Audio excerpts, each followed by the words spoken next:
Palavra Negra.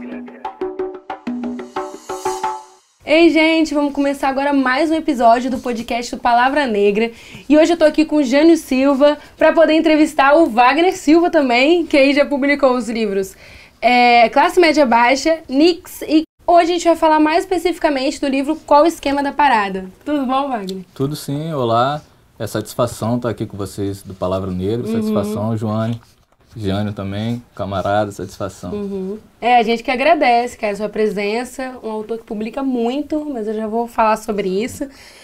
Mas eu acho que assim, vamos começar pelo tema do livro, que eu acho que assim, de cara, quando a gente vê a capa e talvez o nome a gente não imagina que é sobre isso, né?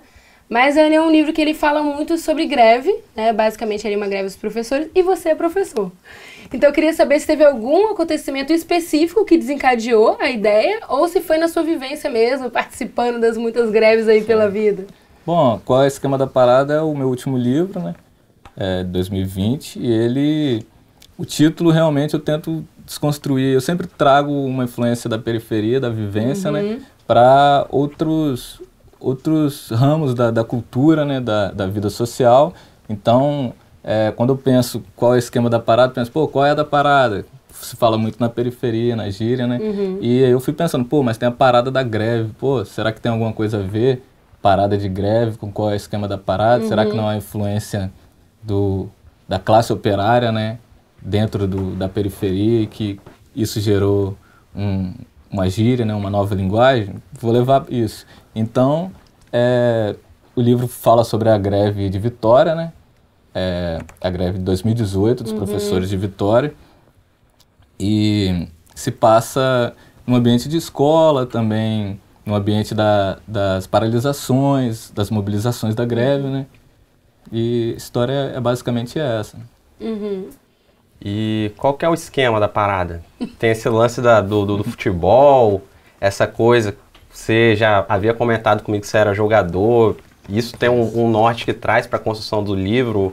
Ou também fala um pouco aí se é um ex-jogador frustrado da periferia, um moleque que queria ser jogador e na periferia a molecada sempre imagina, né, a maioria, em ser jogador de futebol, mas eu realmente me enveredei por esse caminho e segui durante alguns anos, cara, dos 10 anos até os 15 anos, né, eu fiquei ali seguindo mesmo escolinha de futebol do bairro, Craque do Futuro era o nome. Depois joguei um pouco na Desportiva, no Rio Branco, né? Disputei uma gazetinha nacional. Depois soube que tinha um clube de Vila Velha que chegavam olheiros, né? Faziam testes. Aí eu fui para lá e consegui fazer um teste com o Fluminense, né? Tinha um olheiro de lá. Aí ele gostou do meu futebol, depois de uns meses me levou pro Fluminense. Eu fiz o teste lá durante um mês. E aí fiquei mais 2 meses, fiquei 3 meses lá em Xerém, lá, né? E hoje o Fluminense está até valorizando bastante a base, né? De vez em quando aparecem os jogadores e falam, os meninos de Xerém estão formando hoje a base do clube. Mas o futebol serve como metáfora para mim, né? Para a literatura. Muito do que eu escrevo eu me baseio na visão do futebol, né? E nesse qual é o esquema da parada e o esquema também do futebol, porque é um mote do livro.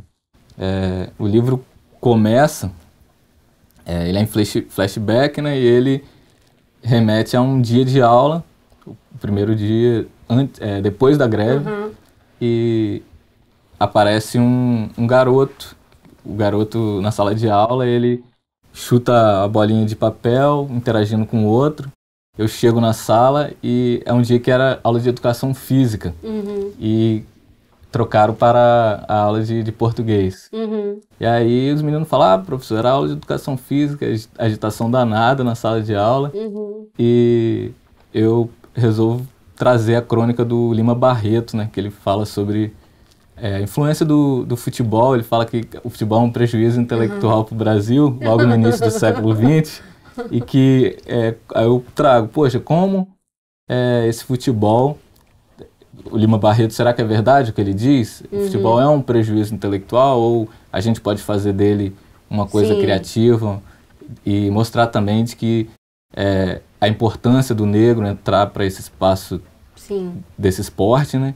E e fazer dele a sua identidade, a sua cultura, mostrar toda a sua resistência também dentro do esporte, né? E até porque foi um dos primeiros espaços de ascensão social pro negro, né? Então, tipo assim, como isso pode ser negligenciado? Como isso pode não ser valorizado, né? Sim.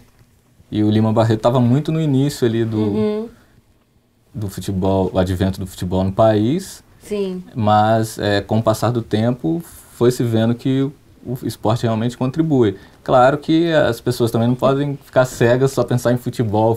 Então Sim. a crítica tem um pouquinho de Seu validade valor, né? também, né? Quer dizer, não, tem que pensar também no social, pensar em outras questões. A criança pensar em estudar também, não só jogar bola, né? Sim.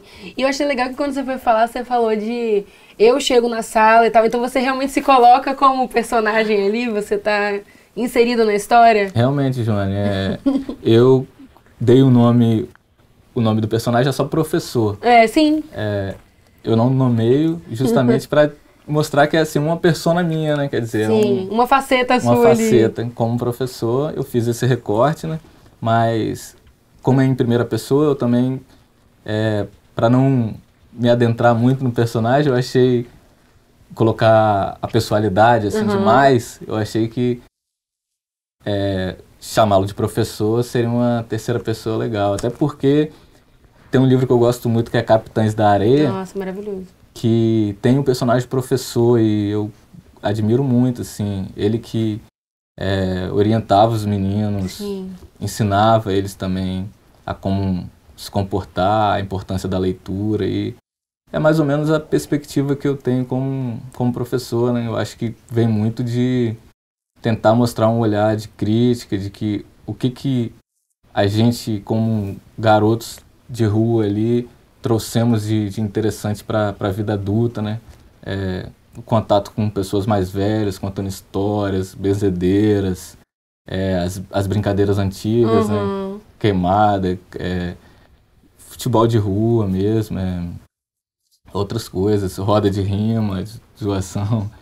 E trazer um pouco disso, quer dizer, o olhar adulto depois, como a criança tinha coisas interessantes e que podem ganhar outro formato na vida outra adulta. roupagem, assim, na vida Isso. adulta.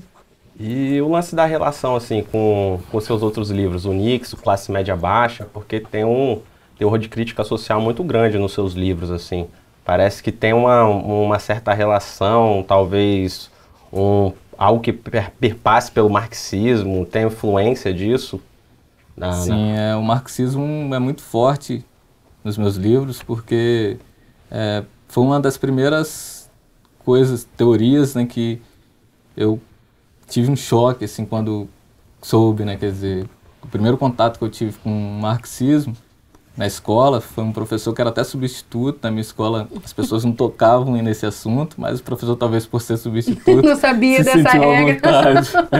E falou sobre, era professor de geografia, ele falou sobre Marx e como é que o trabalhador tem o seu valor real de trabalho, mas o patrão, né, o burguês, ele pega a maior parte desse valor de trabalho, esse valor real, e deixa o trabalhador com a parcela mínima e faz com que o trabalhador também não tenha dimensão do que envolve o trabalho dele na dimensão social, né? Quer dizer, o cara produz um carro, ele coloca o pneu, mas não pensa como é que esse carro, o que ele está gerando de bem para a sociedade, não pensa muito sobre a questão da velocidade, a questão técnica dele, também tecnológica. Então, ele não se envolve nessa dimensão total. Sim. E isso, eu comecei a pensar, quer dizer, que a gente começa a ser desumanizado, né, na sociedade capitalista. Como se o trabalho não fosse você, assim, fosse deslocado, né? Por não ter esse envolvimento. Isso tem tudo a ver também com a ancestralidade, né, quer dizer, as sociedades ancestrais, né, tradição oral, negra, indígena, mais negra que é o nosso caso, Sim. Ela envolve essa dimensão da totalidade, né? Então, quer dizer, é um eu que está ligado ao coletivo. Então, o trabalhador produz para a sociedade. Eu sempre pensei nessas coisas. Então, quando eu escrevo, normalmente eu tento fazer um um recorte, principalmente quando produz livro, né? Porque eu penso, poxa, o livro tem que atingir uma camada da sociedade e por mais que ele demore a surtir algum efeito, eu sei que se eu fizer esse recorte, essa camada um dia vai ter algumas reações legais. Sim. Então acho que vai trazer uma influência bacana. E eu vi uma live sua no Instagram, que você postou lá, que você disse que seus livros, eles vêm como uma oposição ao ideal de vida burguesa, né? Que você vai por esse caminho, assim. Uma coisa que eu acho interessante, que isso já me aconteceu, não sei se já te aconteceu, é que é o seguinte, o meio literário, ele é bem elitista, né? A gente encontra mais diverso, uma galera muito academicista. Queria saber se alguém já se identificou no papel de burguês, assim, lendo seu livro e percebendo, poxa, eu realmente, de fato, eu sou assim. Ou assim, mas não percebem, gostam do livro, mas vão seguindo em frente. Eu acho que a maioria das pessoas que leem são trabalhadoras mesmo. Que bom, cara! Não se vê no papel de burguesas, não. Mas pessoas da classe média, como envolve o primeiro, por exemplo, classe média baixa, envolve o setor da universidade. E, então eu fiz um pouco de crítica da universidade não trazer essa contribuição da periferia, né, para ser uma coisa ainda que vai adentrando o meio lentamente. Alguns tiveram a reação assim de dizerem que o livro causou um choque, mas um choque positivo, né, que pensou em se mobilizar de forma diferente, tá? Que legal, eu acho bacana isso quando tem essa reação, né? Eu acho que eu tava até comentando mais cedo que, tipo, a gente escrever da periferia pra periferia faz toda a diferença se a periferia lê, né? O problema é que muitas vezes isso não chega. E eu queria saber como você faz, como é a sua estratégia de divulgação, onde você vende, como você faz para isso chegar nessas pessoas. O meu primeiro livro eu fiz um lançamento na periferia também, né? E fiz um no Teatro Metrópole, no Cine Metrópolis, né, da Rádio Universitária, da UFES, né? Sim. E nesse lançamento envolveu pessoas da academia, onde eu estava estudando, mas no lançamento da periferia, as pessoas do bairro. Então, teve gente que chegou, poxa, Wagner tá lançando, achava que eu estava contando até sobre futebol. Tinha mais gente interessada nisso. Conhecia sua carreira já. Na comunidade, todo mundo me conhecia e tal, né? Eu era muito envolvido, assim, com a rua, com as casas. E aí eles perguntaram, né, de que, poxa, acho que você conta a sua história do futebol, eu falo, não, tem influência do futebol, mas foi um outro recorte. Mas aí teve gente que chegou, deixa eu pegar esse livro, eu vou levar pra casa, e se eu gostar, depois eu te pago.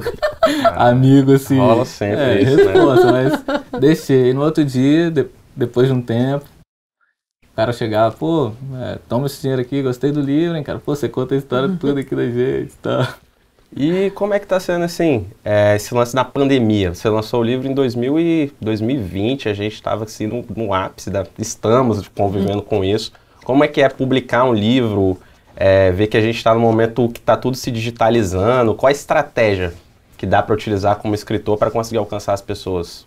Bom, a estratégia, eu acho que a gente produzir mesmo live, né? Eu acho que as leis de cultura, a Lei Aldir Blanc tem fomentado bastante, né, a produção literária. Eu acho que muita gente está ficando assim, percebendo, né, a produção a partir dessa lei, porque chega em muitos espaços, né, então é legal. Na escola tem gente que está produzindo e enviando material para os alunos, né.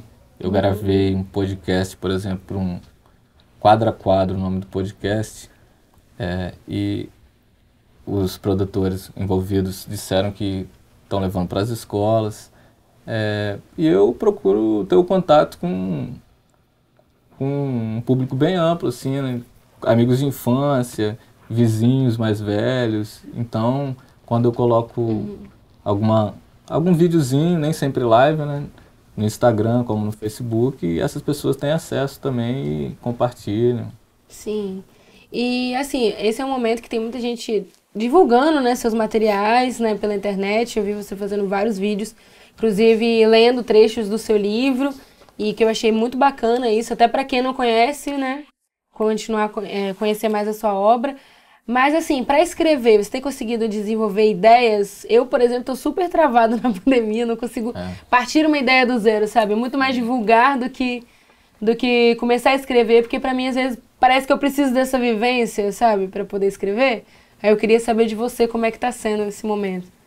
Eu, na verdade, assim, parafraseando o Emicida, eu sempre penso nos livros, nas escritas, na arte no geral, como a memória de um tempo passado, né? Que a gente achava massa, coisas que a gente fazia assim, meio na intuição, e que a gente não vive mais, mas que na vida adulta a gente consegue relembrar e ver como aquilo era interessante. Então, a memória acaba sendo minha matéria, né? Sim. Mas ouvi relatos, né, de muita gente que ficou travada. Eu logo de início também fiquei travado na hora de escrever, pensando, poxa, o que está acontecendo?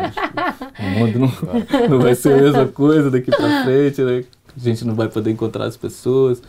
Mas depois eu fui pensando que a gente tem que resistir, né?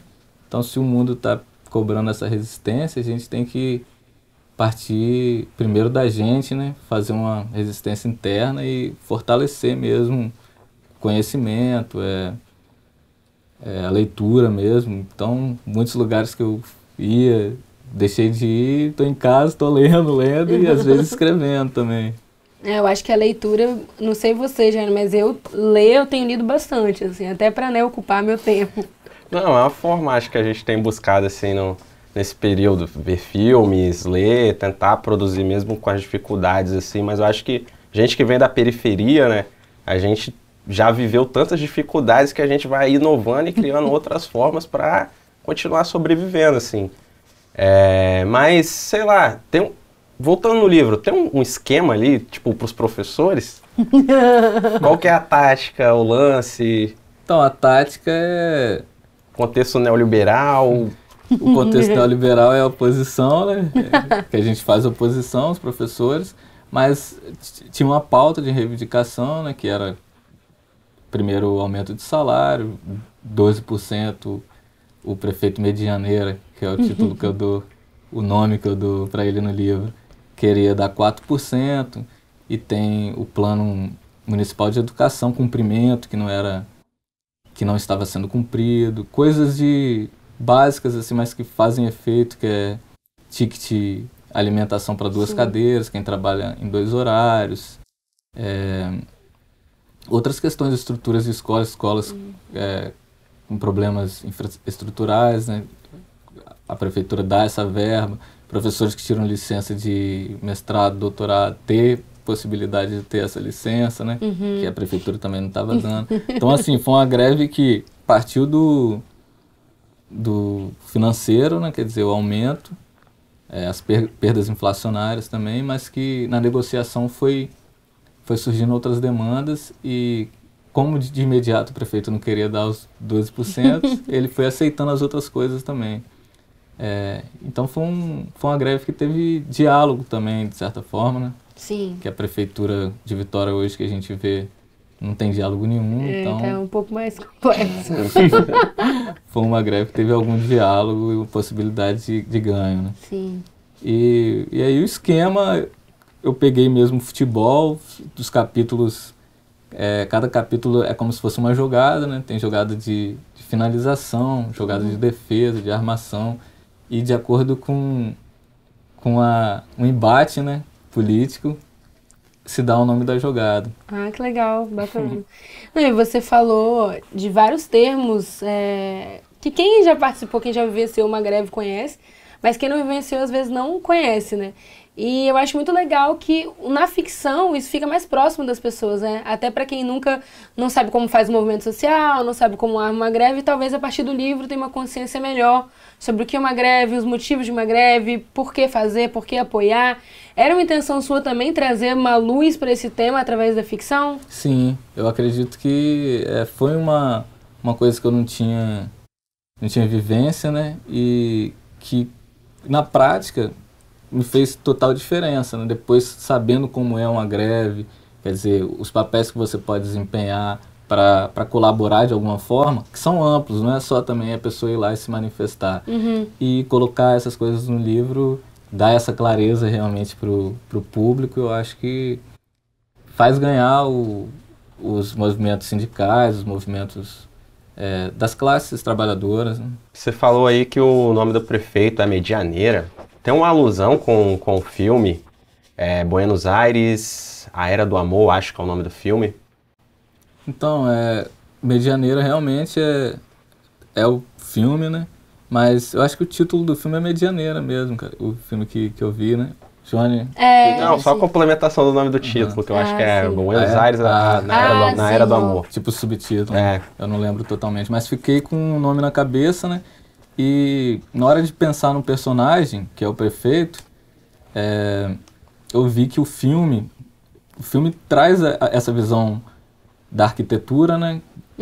Dos prédios, principalmente nas cidades grandes, né? A gentrificação e como é essa coisa dessa parede que não tem janela, né? Quer dizer, como é que essas pessoas que estão chegando na cidade, estão convivendo e tem uma parede que não é nada. E normalmente na parede se coloca os outdoors. Os outdoors. Então, a gente pensa, né? Poxa, esses outdoors são assim uma coisa que tá embelezando a cidade, mas ao mesmo tempo tá fazendo o que com a cidade, né? É a cidade que está à venda. Então, o prefeito de Vitória, eu vi que faz muito esse perfil, assim, de uma figura que está ali para... Figurativo, né? Representar interesses prediais e... Publicidade, propaganda, para de alguma forma conseguir demonstrar uma outra imagem daquilo que a gente tem vivido, assim, digamos. Realmente, é isso mesmo. Bacana. E falando em referências, você também trouxe um livro aqui, né? Que é um livro que você gostou. Eu queria saber, você falar um pouquinho mais dele, quando você leu ele, o que te chamou a atenção. Esse livro do Andy Jack, né? A Bicicleta que Tinha Bigodes. Foi um dos primeiros livros de literatura africana que eu li. E é um autor angolano.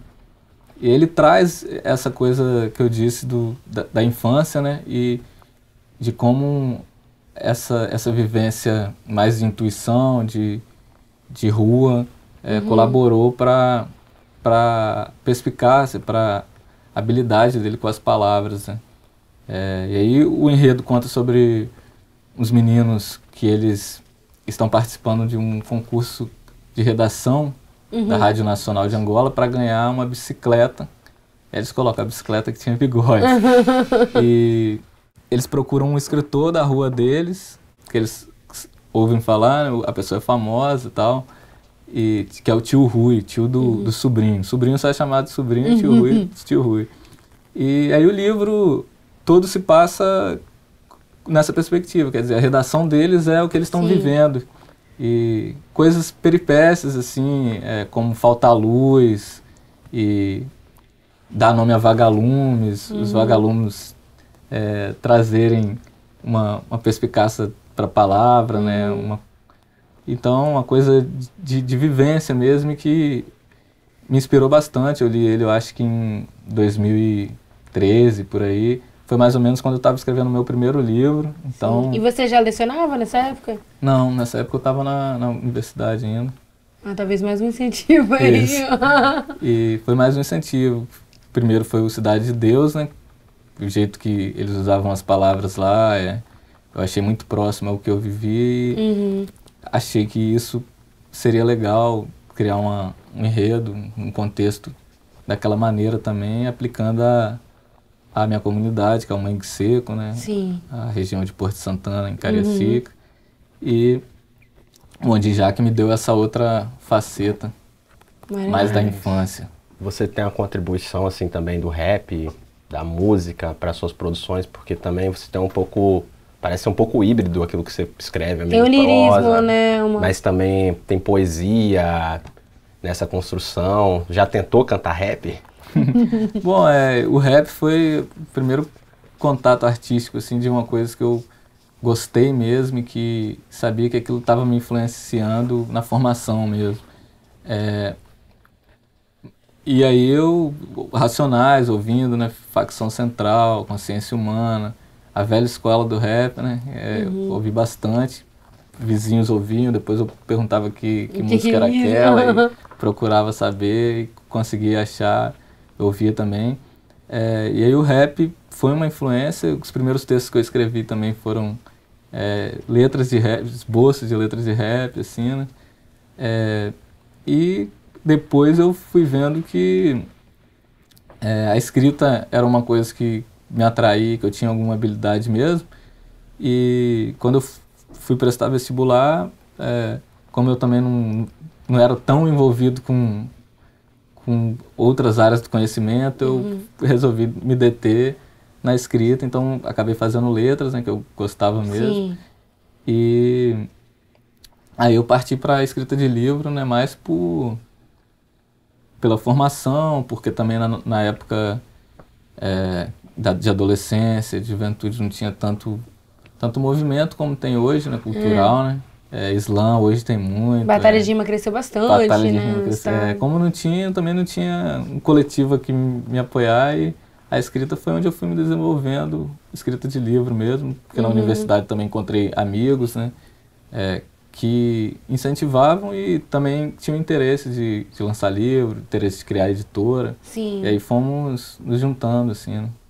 Bacana. Mas assim, lá naquele período, assim, como é que foi chegar com o livro pronto no seu bairro, para os seus familiares, para as pessoas próximas, assim? Porque hoje a gente tem esse contexto, a gente tem a batalha, tem o Islã, tem essas coisas acontecendo, mas anteriormente talvez isso estava meio incipiente ainda. E como é que é, assim, porque a literatura é algo elitizado, algo distante, e você se descobre escritor e, bum, publica um livro. Como que foi isso? Bom, então, a literatura nunca foi uma coisa assim fomentada em casa, né? Eu ouvia muito samba de criança, né? Quando criança eu ouvia samba porque meu pai era o que ele ouvia em casa.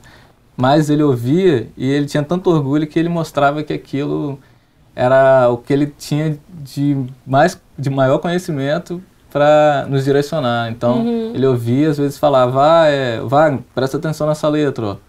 Essa letra aí tá dizendo uma coisa importante e tal. O Martinho da Vila, de certa Zeca forma, ele estava Pagodinho. observando a poesia ali dentro, né? Ele trazia esse olhar da poesia, que foi uma coisa que eu fui desenvolvendo depois, né?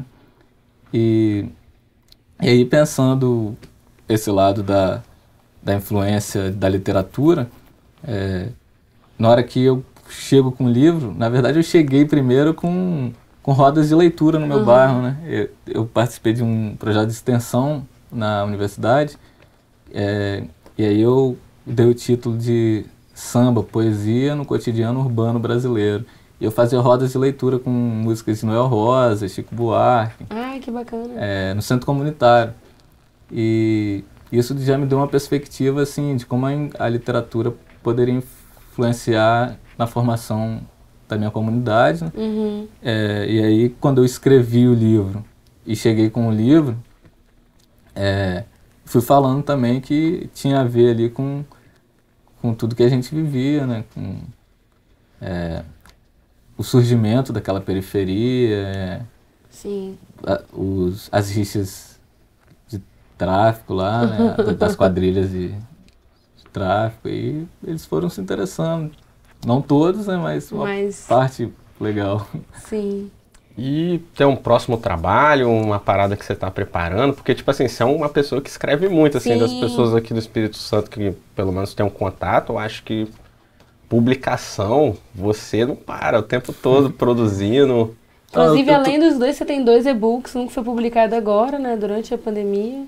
Sim, durante a pandemia eu resolvi dar vazão também ao lado do e-book, porque como não estava podendo também encontrar para fazer lançamento, essas coisas físicas, né, eu resolvi lançar o e-book que dava uma outra perspectiva, distribuir gratuitamente também, então, para outras pessoas terem mais acesso aos livros, né.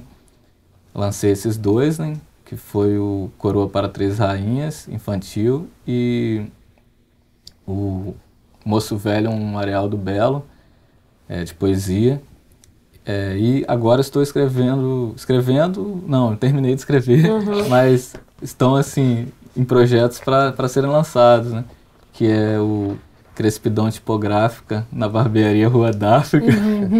Título imenso, não sei se vai continuar o mesmo, mas eu acho que vai. Mas é um bom título. É um bom título. Legal. Porque foi um livro selecionado, né, por um chamamento de lançamento de livro, né, para escritores negros, da editora Triluna. É uma editora lá da Paraíba. E aí eles vão lançar 2 livros por mês durante o ano de 2020. Sim. De autores negros, né? Mulheres, homens, tem mais mulheres, na verdade. Que massa. E o meu ficou agendado para agosto. E aí é legal que tem gente do Brasil todo, né? Tem gente do Amazonas, Rondônia, Ceará, Rio de Janeiro, Rio Grande do Sul. Que massa. Enfim. E a gente acaba incentivando também a produção dos colegas e vai se conhecendo, vai formando um movimento legal de... até troca público, fomento né? Alguém que literário. conhecia aquela pessoa, agora vai Isso. conhecer o seu trabalho e vice-versa, né? E parece que ano que vem vai ter outro chamamento, né? Então as pessoas interessadas em publicar, editora Triluna, procuram no Instagram que acharão. Quando chegar o momento da seleção, enviam o seu material, preparam, né? E eu escrevi em parceria assim, a pessoa fez a pesquisa e eu escrevi o livro, que foi um livro sobre a biografia do sambista Edson Papo Furado, né? Que demais. Que se chama Mudando de Conversa, Muito Papo. E aí tá na Secult lá, não sei se vai passar esse ano. Tomara, vamos torcer. O ano passado ficou na suplência, primeira suplência, não deu, mas vamos ver esse ano. A gente deu uma melhorada no projeto e tal. Esperamos que dê certo. Olha, Wagner, eu queria agradecer a sua presença aqui no podcast Palavra Negra. Queria saber se você tem algumas últimas palavras, algum recado para dar para quem está vendo. Acredito que resista, né, durante essa pandemia, que a gente saia mais fortes, se alimentem de conhecimento, de cultura, que tudo vai ficar bem, a gente vai conseguir fazer coisas melhores e mais atuantes aí depois. E como que a gente faz para adquirir o seu livro nesse momento? Bom, meu livro ele está sendo vendido pela editora Pedregulho e pelo site Livros por Lívias, e comigo também, me procurem no Instagram, Wagner Silva Gomes, que eu combino com vocês certinho, enviando o endereço, eu mando o livro para você. Tá bom, é isso, obrigada. Beleza, Wagner, brigadão aí. Obrigado a vocês. E assim a gente encerra mais um episódio do podcast Palavra Negra. Fique de olho para os próximos episódios. Tchau, tchau.